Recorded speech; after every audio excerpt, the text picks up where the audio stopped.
Title bar के नीचे एकदम टाइटल बार जहाँ लिखा है उसके सीधा देखिएगा 3 बटन है जिसमें क्लोज, मैक्सिमाइज और मिनिमाइज। ये तीनों आपको पहले भी बताया जा चुका है, इसका काम और ये इसका नाम। इसका काम और इसका नाम दोनों आप जानते हैं, लिहाजा हम उस पर कुछ भी बहस नहीं करेंगे, आगे चलते हैं। उसके बाद आता है यहाँ देखिए फाइल मेनू, उसके बाद ये एडिट, उसके बाद फॉर्मेट, इंसर्ट, ये विंडोज वगैरह सारे जो आपको रो दिख रहे हैं उसको कहा जाता है मेनू बार। क्या कहा जाता है भाई? मेनू बार। ये वाले को देख लीजिएगा सब कोई, यहाँ पे फाइल वगैरह दिख रहा है आपको, क्या कहा जाता है?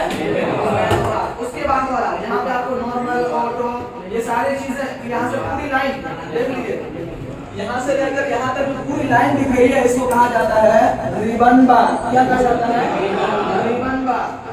उसके बाद ऊपर से लेकर तीर के निशान से लेकर आखिर तक, यहाँ से लेकर यहाँ तक कहा जाता है टूल बार। पहचान लिया ना?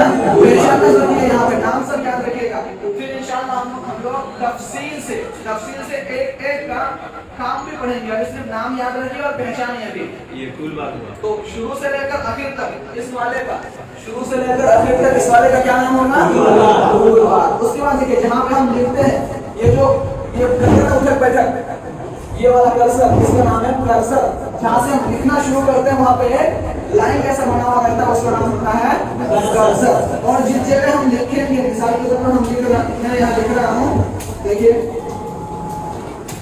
यहाँ कुछ भी डॉक्यूमेंट्स रहेगा, कुछ भी लिखा हुआ रहेगा, तो उसको वो जिस जगह लिखा हुआ है उस जगह का नाम है डॉक्यूमेंट एरिया। क्या कहा जाता है? ये वाले हिस्से को डॉक्यूमेंट्स एरिया। इसका मतलब ये हुआ कि अगर हम इसको प्रिंट देना चाहें तो ये जो मुकम्मल हमें स्क्रीन दिख रहा है मुकम्मल प्रिंट में नहीं आएगा, बल्कि ये जो पेज सेटअप है इतना ही प्रिंट आ रहा है, इसी को कहा जाता है डॉक्यूमेंट एरिया। उसके बाद यहाँ जो ऊपर से नीचे कर रहे हैं, ऊपर से नीचे कर रहा है, अगर पेज छोटा हुआ हम लिखते लिखते यहाँ आ गए और हमें ऊपर जाना है और ऊपर से नीचे जो आ रहे हैं इसको कहा जा रहा है स्क्रॉल बार। क्या कहा जाता है? स्क्रॉल बार। उसके बाद यहाँ पे M लिखा होगा, M, आप नाम याद रखिएगा, यहाँ कोने में एक M बना हुआ है, इसको कहा जाता है मास्टर बटन। इसको क्या कहा जाता है? Master button. मास्टर बटन के फौरन ही बाद वहाँ 1 by 1 लिखा हुआ है, 1 by 1। ये इसको बतलाता है कि आप कितने पेज के, यानी आप कितने पेज लिख चुके हैं, आप कितने पेज लिख चुके हैं। मिसाल हम कुछ ना लिख के इंटर मार के हम दूसरे सफर में चले जाएं, देखिए हम चले जाते हैं दूसरे सफर में,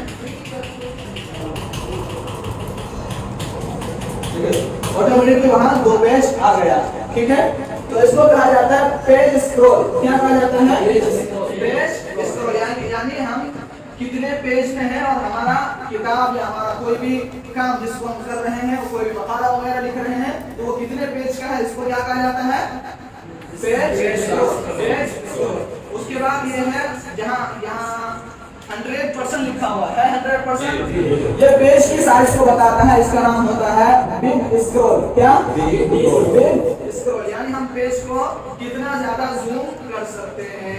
मिसाल के तौर पर यहाँ हम जूम करना चाहे 150 तो डाल सकते हैं, पहले से बड़ा हुआ, थोड़ा बहुत बड़ा हुआ, तो हम कम से कम 1 और ज्यादा से ज्यादा 300 तक कर सकते हैं।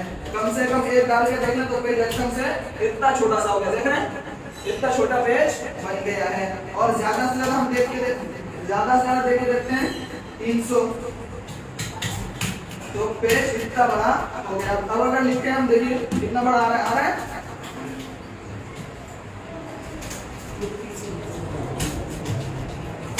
लिखा हुआ आ रहा है, तो ये मुकम्मल 300 है। ये आपको पूरा इस वजह से लग रहा है कि हमने मुकम्मल जूम कर दिया है। इसी को अगर हम 150 करें या 200 करें तो पेज आपको समझ आएगा। पेज आना समझ में यहाँ से?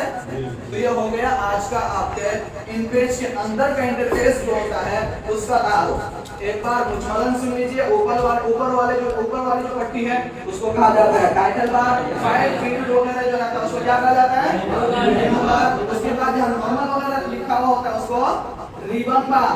उसके बाद ये तीर से लेकर आखिर तक उसको कहा जाता है टूल बार। और जहाँ पे हमारा मौजू असल मसाला वगैरह लिखा हुआ रहता है उसको क्या कहा जाता है? Document area. उसके जहाँ कितने पेज, उससे पहले एक M बटन है, M लिखा हुआ है उसको कहा जाता है M बटन। उसके बाद वाला जो जहाँ 1 by 1 या 2 by 2 लिखा रहता है उसको क्या कहा जाता है? Page scroll. बाद जो जूम करने के